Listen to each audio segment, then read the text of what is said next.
সবার আগে দেশ, তারপর অন্য জিনিস। এলপিএল, আইপিএল যা যা আছে ওখানে অন্যদেরকে মানে যত সুযোগ পাবে তত আমাদের জন্য ভালো, আমরা খুশি, তারাও খুশি, আমরাও খুশি, কিন্তু দেশের খেলা বাদ দিয়ে না।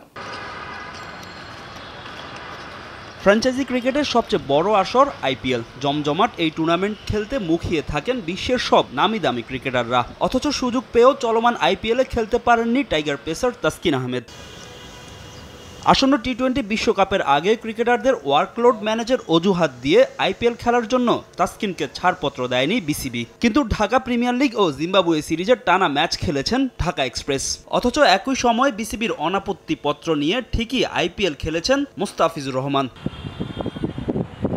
বোর্ডের এমন দ্বিমুখী নীতি নিয়ে অবশ্য আফসোস ছিল না তাসকিনের। এমন অভিজ্ঞতার মুখে এর আগেও পড়তে হয়েছে এই পেসারকে। এর আগে লখনৌ সুপার জায়ান্টসের হয়ে খেলার ডাক পেলেও সেবার দক্ষিণ আফ্রিকা সিরিজের জন্য তাকে ছাড়পত্র দেয়নি বিসিবি।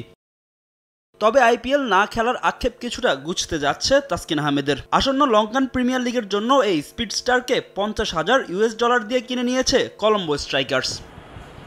তাসকিনের এলপিএল খেলা নিয়ে জল ঘোলা করার চেষ্টা করছে ক্রিকেট বোর্ড। দেশের খেলা বাদ দিয়ে ফ্র্যাঞ্চাইজি লিগ খেলার সুযোগ নেই বলে জানান বিসিবি সভাপতি। তাসকিনের এলপিএল এর সুযোগ পাওয়ায় খুশি হলেও বিশ্বকাপের কথা তাকে মনে করিয়ে দিলেন বোর্ড প্রধান।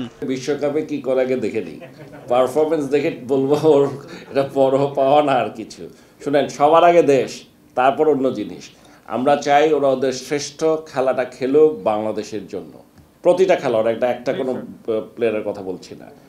আমাদের এখানে সবচেয়ে সেরাটা দিক তারা, তারপর এলপিএল, আইপিএল যা যা আছে ওখানে অন্যদেরকে মানে যত সুযোগ পাবে তত আমাদের জন্য ভালো, আমরা খুশি, তারাও খুশি, আমরাও খুশি, কিন্তু দেশের খেলা বাদ দিয়ে না। অবশ্য বিশ্বকাপের আগে দলের টপ অর্ডার নিয়ে দুশ্চিন্তা কোনোভাবেই কাটছে না বিসিবি সভাপতির। মানে ওপেনিংটা একটু ঝামেলা মানে ফর্মে নাই, এছাড়া কিন্তু টিম সলিড। ক্রিকেট বোর্ডের সভাপতি ছাপিয়ে নাজমুল হাসান পাপন এখন যুব ও ক্রীড়ামন্ত্রী। 8 উন্নয়নশীল দেশের অংশগ্রহণে D8 সম্মেলনে ক্রিকেট নিয়ে তাই বেশি মন্তব্য করেননি বাংলাদেশ ক্রিকেট বোর্ডের সভাপতি। সবাই দেশের পক্ষে, এটা আমি জানি। ফাহিম ইসলাম, সময় সংবাদ, ঢাকা।